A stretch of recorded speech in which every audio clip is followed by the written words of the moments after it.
مصر کے سب کافر بادشاہوں کو فرعون کہا جاتا تھا، خواہ وہ ان کا تعلق امالیک سے ہو یا دوسرے سے، جیسے کہ وہ شام کے ہر کافر و بادشاہ کو کیسر و فارس، ایران کے ہر بادشاہ کو کسرا، یمن کے ہر کافر بادشاہ کو تباہ اور حفصہ کے ہر بادشاہ کو نجاشی کہا جاتا تھا۔ ارشاد باری تعالیٰ ہے وَإِنِّي وَفِي ذَلِكُمْ وَلَمِ رَبِّكُمْ عَظِيمٌ۔ اس کے بارے میں ابن جریر رحمۃ اللہ علیہ فرماتے ہیں کہ یہ اسم کا مفہوم یہ ہے کہ جو ہم نے تمہارے آباد و اجداد کو قوم و فرعون کے عذاب سے نجات بخشی، تو یہ بھی تم ایک عظیم و شان نعمت تھی، یعنی ولا سے مراد وہ نعمت ہے۔ لفظ ولا کے اصل معنی آزمائش کے ہیں، اور آواز آزمائش کبھی سختی کے ساتھ ہوتی ہے اور کبھی سختی اور آسودگی میں آزمائش، آسودگی کے ساتھ، جیسے کہ باری تعالیٰ ہے وَابْنَاؤُكُمْ بِالشَّرِّ وَخَيْرِ وَفِتْنَتُكُمْ،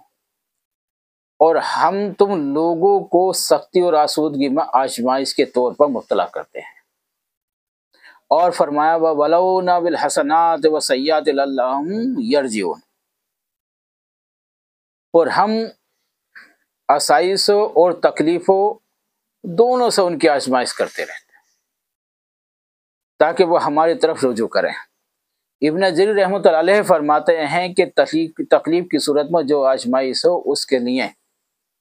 آسائش کی صورت جو آزمائش ہو اس کے لیے اس کے استعمال ہوتے ہیں۔ یہ ہوتی ہیں اللہ تعالیٰ قرآن شریف میں ارشاد باری تعالیٰ ہے وَإِذْ فَرَقْنَا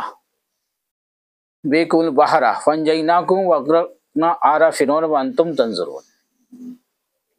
کہ معنی یہ ہے کہ اور جب ہم نے تم کو آل فرعون سے نجات دی اور تم موسیٰ علیہ السلام کے ساتھ نکلے اور فرعون بھی تمہارے تعاقب میں نکلا، تو ہم نے تمہارے لیے سمندر کو پھاڑ دیا۔ جیسے کہ اللہ تعالیٰ نے اس واقعے کو تفصیل کے ساتھ بیان فرمایا ہے، جیسا کہ اپنے مقامات پر اس کا ذکر آئے گا انشاءاللہ آنے والے وقت میں، اور ہم آپ کو یہ بات بتائیں گے۔ اس کی سب سے زیادہ تفصیل انشاءاللہ تعالیٰ سورہ شعراء میں آئے گی۔ فَأَنْجَيْنَاكُمْ کے معنی ہے کہ ہم نے تم کو اس سے خلاصی عطا کی اور تمہارے اس کے درمیان رکاوٹ کھڑی کر دی اور تمہاری آنکھوں کے سامنے انہیں غرق کر دیا تاکہ اس سے تمہارے سینوں کو زیادہ تسکین حاصل ہو اور تمہارے دشمن کے لیے صورتحال زیادہ توہین آمیز ہو۔ یوم عاشورہ کا روزہ حدیث میں آیا ہے کہ یہ عاشورہ کا دن تھا، اور امام احمد رحمۃ اللہ علیہ نے ابن عباس رضی اللہ تعالیٰ عنہ سے روایت کیا ہے کہ رسول اللہ صلی اللہ علیہ وسلم جب مدینہ منورہ تشریف لائے تو اس نے دیکھا کہ یہودی عاشورہ کے دن روزہ رکھتے، تو آپ نے ان سے فریاد یعنی کہ دریافت کیا کہ تم اس دن کا روزہ کیوں رکھتے ہو؟ تو انہوں نے جواب دیا کہ یہ بہت بڑی عظمت والا دن ہے، کیونکہ اس دن اللہ تعالیٰ نے بنی اسرائیل کو ان کے دشمن سے نجات دی تھی، اس لیے موسیٰ علیہ السلام نے اس دن سے روزہ رکھا۔ تو آپ نے فرمایا میں تمہاری نسبت موسیٰ علیہ السلام کا زیادہ حقدار ہوں۔ پس رسول اللہ صلی اللہ علیہ وسلم نے بھی اس دن کا روزہ رکھا، اور صحابہ کرام رضی اللہ عنہ کو بھی اس دن کا روزہ رکھنے کا حکم دیا۔ اس حدیث کو امام بخاری و مسلم و نسائی و ابن ماجہ نے بھی روایت کیا ہے۔ وَإِذْ وَعَدْنَاكُمْ مُوسَىٰ 40 لَيْلَةً ثُمَّ اتَّخَذْتُمُ الْعِجْلَ مِن بَعْدِهِ وَأَنْتُمْ تَنظُرُونَ ثُمَّ عَفَوْنَا عَنْكُم مِّن بَعْدِ ذَلِكَ لَعَلَّكُمْ تَشْكُرُونَ وَإِذْ آتَيْنَا مُوسَى الْكِتَابَ وَالْفُرْقَانَ لَعَلَّكُمْ تَهْتَدُونَ، اور یاد کرو جب ہم نے موسیٰ سے وعدہ کیا کہ 40 راتوں کا، پھر موسیٰ کے طور پر جانے کے بعد تم نے پچھڑے کو یعنی کہ بچڑے کو جو تھا پھر معبود بنا لیا اور تم ظالم تھے، پھر اس کے بعد ہم نے تمہیں معاف کر دیا تاکہ تم شکر کرو اور شکر گزاروں میں بن جاؤ۔ جب ہم نے موسیٰ کو کتاب اور فرعون حق و باطل کے درمیان فرق کرنے والی دی کہ تم ہدایت پاؤ۔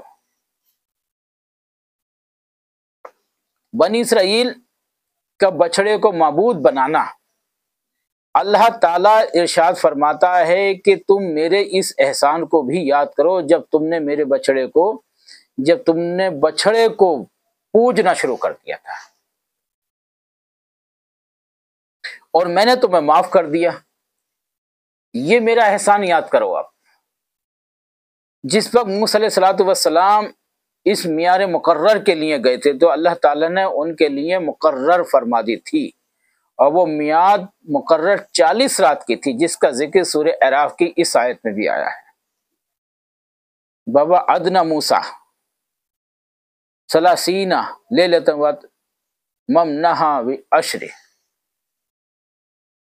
سورہ اعراف کی آیت نمبر 142 ہے، اور ہم نے موسیٰ سے 30 راتوں کے میعاد مقرر کی کہ وہ اتنی راتیں کو کوہ طور پر گزاریں، اور 10 راتیں مزید ملا کر اسے پورا کر دیا۔ کہا گیا ہے کہ اس سے ذی القعدہ کا پورا مہینہ اور اس دن راتیں ذی الحجہ کی مراد ہیں، اور یہ فرعون سے انہیں خلاصی عطا فرمانے اور سمندر سے پار کرنے کے بعد کا واقعہ ہے۔ اس سے پہلے کا نہیں، بعد کی بات ہے، یعنی کہ موسیٰ علیہ الصلوۃ والسلام کو اللہ تعالیٰ نے جب دریا سے پار کیا تھا اور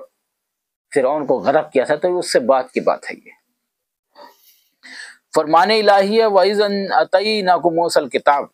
اور جب ہم نے موسیٰ کو کتاب عنایت کی۔ میں اس کتاب سے مراد توریت ہے اور والفرقان،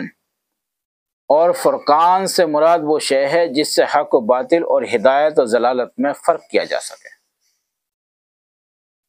لعلکم تہتدون، تاکہ تم ہدایت حاصل کرو۔ یہ بھی سمندر سے باہر نکلنے کے بعد کی بات ہے، جیسے کہ سورہ اعراف میں سیاق کا کلام ہے سے معلوم ہوتا ہے۔ نیز درج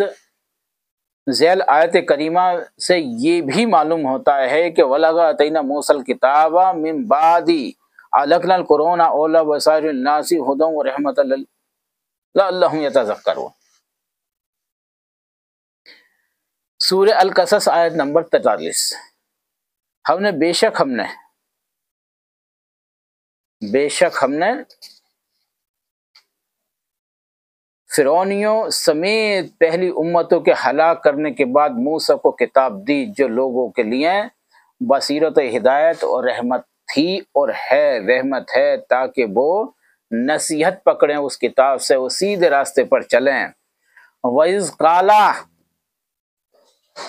مُوسَىٰ لِقَوْمِهِ يَا قَوْمِ إِنَّكُمْ ظَلَمْتُمْ أَنفُسَكُمْ بِاتَّخَاذِكُمُ الْعِجْلَ وَتُوبُوا إِلَىٰ بَارِئِكُمْ فَاقْتُلُوا أَنفُسَكُمْ ذَٰلِكُمْ خَيْرٌ لَكُمْ عِندَ بارئکم فتاب علیکم انہ هو التواب الرحیم۔ اللہ تعالیٰ قرآن شریف کا ارشاد فرماتا ہے، جب موسیٰ نے اپنی قوم سے کہا کہ میری قوم، بے شک تم نے اپنے آپ پر ظلم کیا اور بچھڑے کو معبود بنا کر، لہٰذا تم نے اپنے پیدا کرنے والے کے حضور توبہ کرو اور تو اپنے آپ کو قتل کرو، یہ تمہارے لیے تمہارے پیدا کرنے والے کے نزدیک بہت بہتر ہے۔ پھر اللہ نے تم پر توبہ جو کی، اور بے شک وہی بہت توبہ قبول کرنے والا نہایت مہر رحم والا ہے۔ یہی اللہ ہے وہ جو توبہ قبول کرنے والا اور نہایت رحم والا ہے۔